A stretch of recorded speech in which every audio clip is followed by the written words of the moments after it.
Good morning, boys and girls. Now, I was having a think today about how much I miss reading to you. So I thought we could share this book together. It's called The Smartest Giant in Town. That's an interesting title, isn't it? Do you remember what an author is?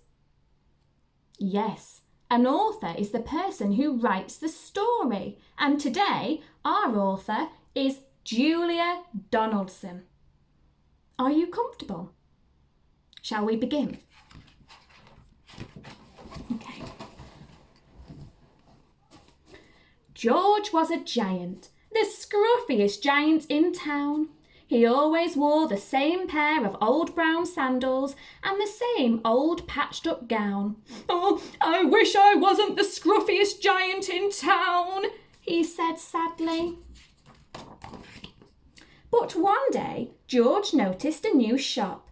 It was full of smart clothes, so he bought a smart shirt, a smart pair of trousers, a smart belt, a smart stripy tie, some smart socks with diamonds up the sides, and a pair of shiny, smart shoes. "Oh, now I'm the smartest giant in town," he said proudly. George left his old clothes behind in the shop. He was about to go home when he heard a sound. On the pavement stood a giraffe who was sniffing sadly. "Oh, what's the matter?" asked George. "Oh, it's my neck," said the giraffe. "It's so long and so very cold. I wish I had a long warm scarf." "Oh, cheer up," said George, and he took off his stripy tie. "Oh, it didn't match my socks anyway," he said as he wound it round and round the giraffe's neck. It made a wonderful scarf. "Oh, thank you," said the giraffe. As George strode home, he sang to himself, "Oh, my tie is a scarf for a cold giraffe, but look me up and down, I'm the smartest giant in town." George came to a river. On a boat stood a goat who was bleating loudly. "Bah!" "Oh, what's the matter?" asked George. "Oh, it's my sail," said the goat. "It blew away in a storm. Oh, I wish I had a strong new sail for my boat." "Oh, cheer up," said George, and he took off his new white shirt. "It kept coming untucked anyway," he said as he tied it to the mast of the goat's boat. Oh, it made a magnificent sail. "Oh, thank you," said the goat.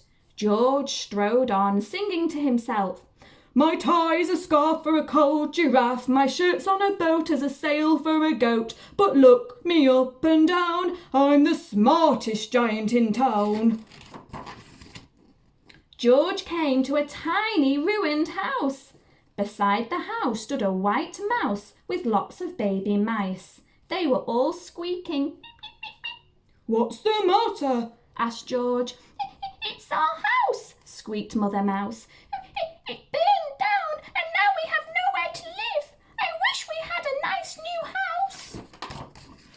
"Oh, cheer up," said George, and he took off one of his shiny shoes. "Oh, it was giving me blisters anyway," he said, as the mouse and her babies scrambled inside.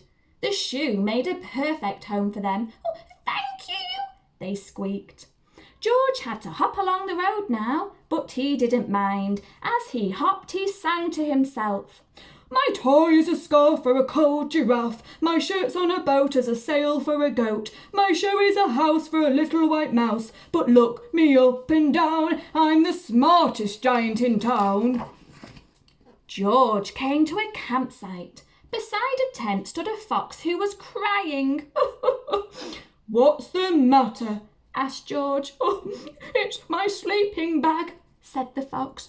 "I dropped it in a puddle. Oh, I wish I had a warm, dry sleeping bag." "Oh, cheer up," said George, and he took off one of his socks with diamonds up the sides. "It was tickling my toes anyway," he said, as the fox snuggled into it. It made a very fine sleeping bag. "Oh, thank you," said the fox. George hopped on, singing to himself. "My tie's a scarf for a cold giraffe. My shirt's on a boat as a sail for a goat. My shoe is a house for a little white mouse. One of my socks is a bed for a fox. But look me up and down, I'm the smartest giant in town." George came to a big squelchy bog.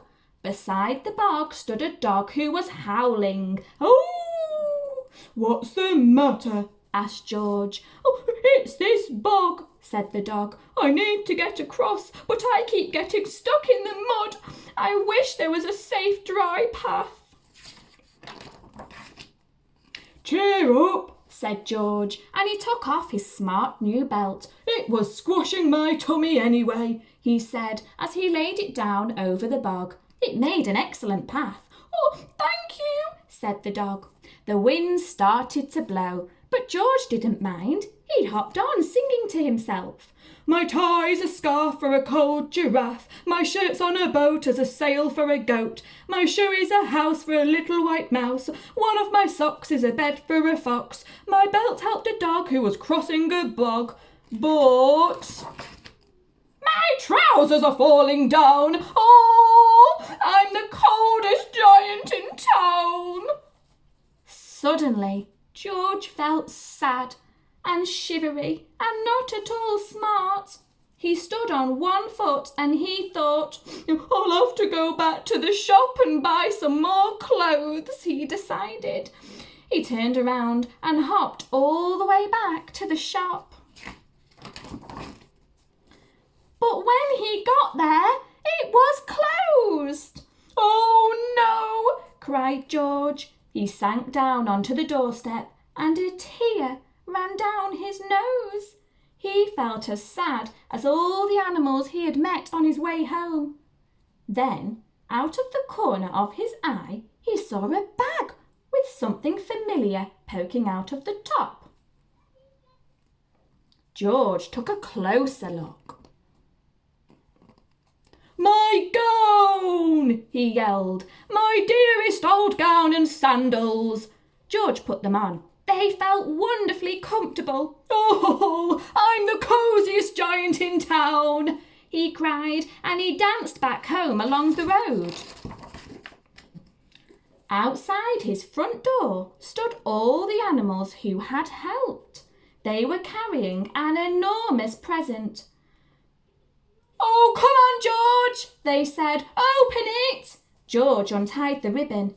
Inside was a beautiful gold paper crown and a card. "Look inside the card, George," said the animals. George put the crown on his head and opened the card.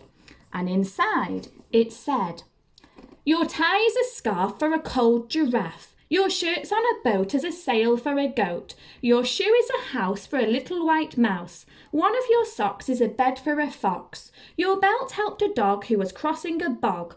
So here is a very fine crown to go with the sandals and gown of the kindest giant in town."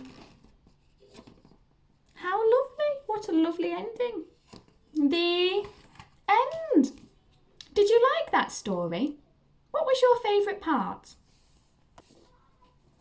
The giant helped lots and lots of other animals. I wonder if you could have a think about who has helped you recently. Maybe you could make them a card to say thank you. Or you could even write a letter. Boys and girls, I can't wait to see what you create. Take care. Bye.